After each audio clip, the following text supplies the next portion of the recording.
me again, Anna, and welcome to my channel, The Another Travel Show. Today, I'm going to show you the flower market, fruit market, and the Pasalubong Center. So, ayan guys, samahan niyo po ako, and let's go!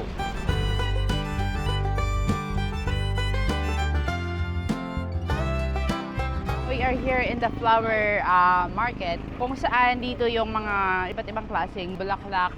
Some of them are, I think, imported. Still 9 a.m. pero mainit-init na siya, kaya nakasarado sila. Itong mga curtains sila, pag wala yan, mas maganda siya tingnan dito. So, yung ano nila, I think, for memorials, mga anniversaries, or even weddings, yan, mga bouquets. So, meron sila dito.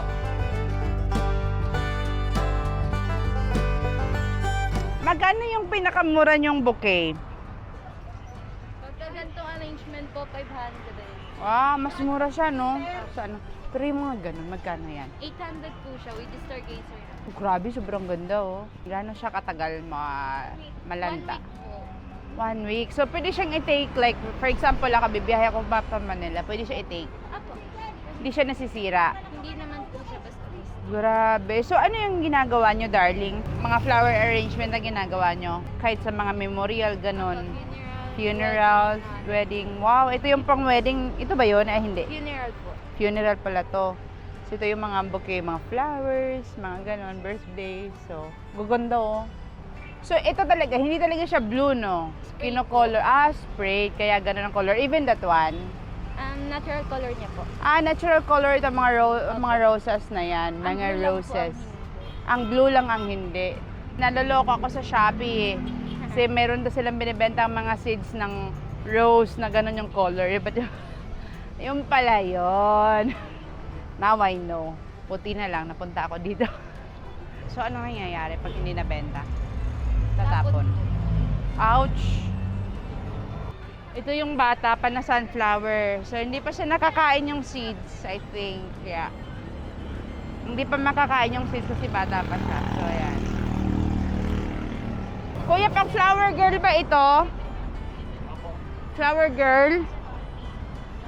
Oh my gosh, pag may dadalawin ka sa girlfriend mo, pwede ito yung bigay mo para hindi ka mahampas.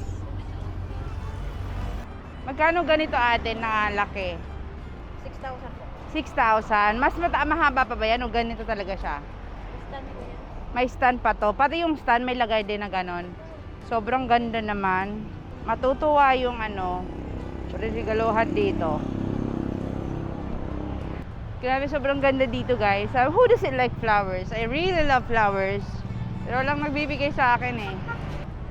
Carnation guys. Carnation evap. And now we're going to a fruit market. Yan lang.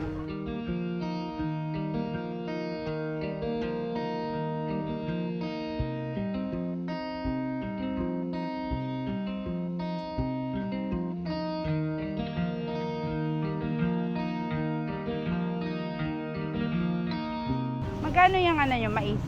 Tatlo 100. 3,100. Pabili ako. So, ayan, yung mais nila, 3 for 100. Very fresh.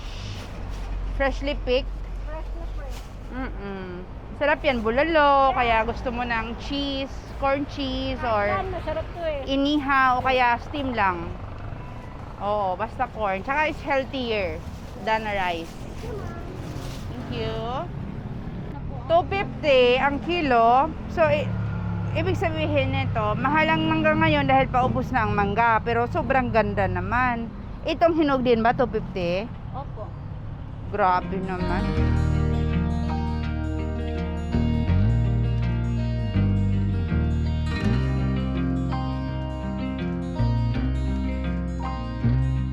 Yan ang B. Ito ang tuwa yung B.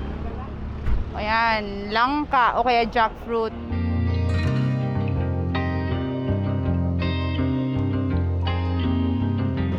Actually, sobrang haba nito guys. Dyan, all the way there. The reason why they do not have the prices, yung mga supplier daw ng mga fruits nila, iba't iba. So, maybe si nanay dyan, ang nakuhaan niya yung prutas niya doon sa mas mura ang pagkabigay sa kanya. So, iba yung presyo niya. Si ate dito, baka nakuha niya yung mga fruits niya sa ibang supplier na mas mahal. Kaya yan, hindi sila pwedeng magkapareho. Kasi iba't ibang supplier sila, pwedeng mas mahal dito, pwedeng mas mura dito, kaya yan. Pero nasa sa inyo na yan, tumawad na lang kayo.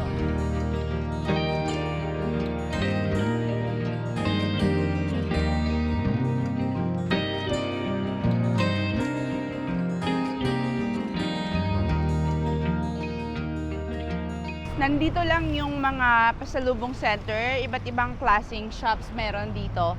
At the other side, nandiyan lang yung fruit stand natin. Although yung pasalubong center ay medyo kalat-kalat, pero dito, one-stop shop lang dito kasi nandiyan yung flower market, fruit market, and here yung mga pasalubong center. So, one-stop shop siya. Let's go!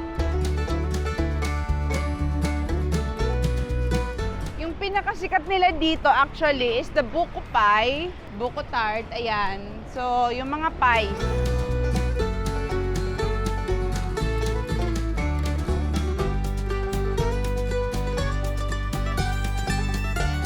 ₱125 up to 200 pesos. Ito yung 200. Brownies, butterscotch, and choco marble. 18 pieces, 200 pesos. So here in Lumars, ito, bibili ako nito, peanut. 200 pesos only. And here I have fruity sweet gummies. So ayan. So ito yung buko pie ng Lumars, guys. 300 pesos, guys. Manipis lang yung dough niya. So the whole thing is a buko, oh, 'di ba? So here, so brownies, yan, butterscotch, and the choco marble inside. Buksan natin. So, ito yun. Oy. Oo nga, mukhang masarap nga. So, ayan, nandito tayo sa kabilang side, which is the Colette's. So, pasok tayo. Actually, ang Colette's, isa sa pinakasikat na pasalubong shops dito sa Tagaytay. Marami silang branches, like a lot.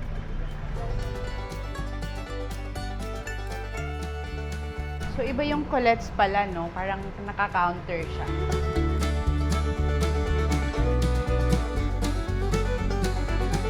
Crispy siya. Tawag sa amin ito sa Bisaya, Pilipit. Ayan. 100 pesos only. Iba't ibang ano ng luto ng makapuno. Look at this. Parang hindi wala siyang sugar eh. Yung makapuno sa kabila, isa may sugar. So, yung makapuno kasi, mas masarap siya nang walang sugar. Siguro this is better. Buko pandan. Spread buko pandan. And yema. Ayan. So, ayan guys. This is it. Ito yung Colette. So, but yung Colette kasi, marami silang branches. Nakakalat sila. Pero meron din silang malalaking shops.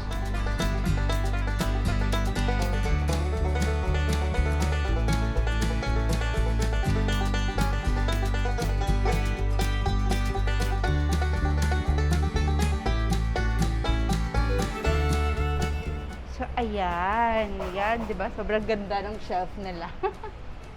Look! Marshmallow! Strawberry! Oh, my daughter would love this one. And they have here another mango. 135 pesos. Strawberry and mango. Wow! Peanut tart. And they have langka. And mango. Ayan. Pastillas. Toasted pastillas. Suman sa lihiya. Sobrang sarap nito guys, pang kape. Oh my gosh, 235 pesos. So dito guys, they have a lot of nuts. Mixed nuts. Ang dami dyan.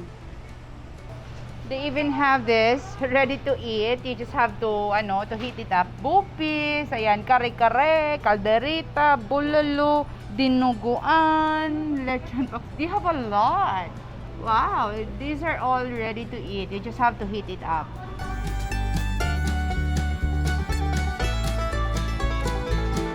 Andito tayo ngayon sa Rowenas, kung saan ito yung last stop natin sa Pasalubong Center. Actually, isa ito sa mga pinakasikat na pasalubong center dito sa Tagaytay, ang Ruenas. Talagang dinarayo siya ng mga tao dito. Meron silang area sa likod na for dining. Somehow maganda yung view. So, maliban sa pasalubong, meron din silang restaurant. So, ayan guys, so, pasukin natin yung Ruenas. So, let's go!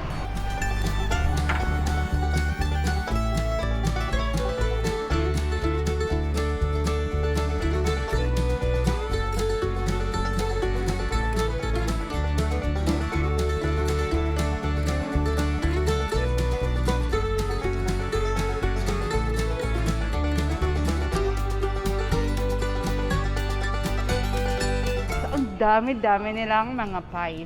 Ruenas is very popular for tarts. Lahat ng mga tarts nila dito, you will not regret kasi masarap. Sobrang sarap actually. The assorted one pala is 12 pieces, but you get to eat different flavors. So that's 420 pesos. The one flavor is 350 pesos, pero 9 pieces lang din. So this is worth it.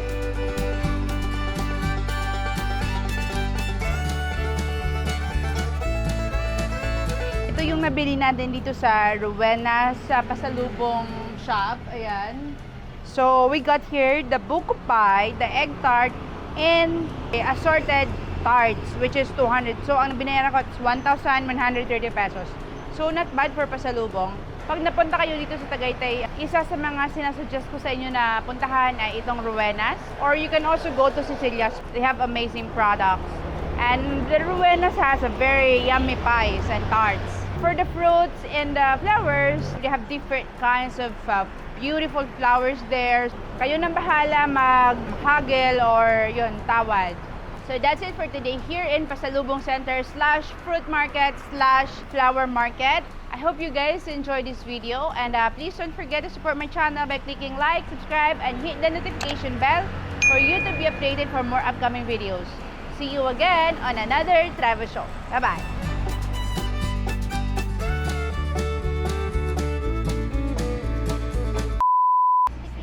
60 Pwede natin kiluhin na. times 180, ganun. Bigyan Oh kita ng discount. my gosh. Sobrang laki. Mukhang baka himatayin ako niyan. Kasi may police station sila guys. So pag feeling mo nadaya ka ng fruits, nadaya ka ng presyo at saka ng mga plants, ayan, papulis mo sila agad. Dito lang yan sa gilid nitong fruit stand.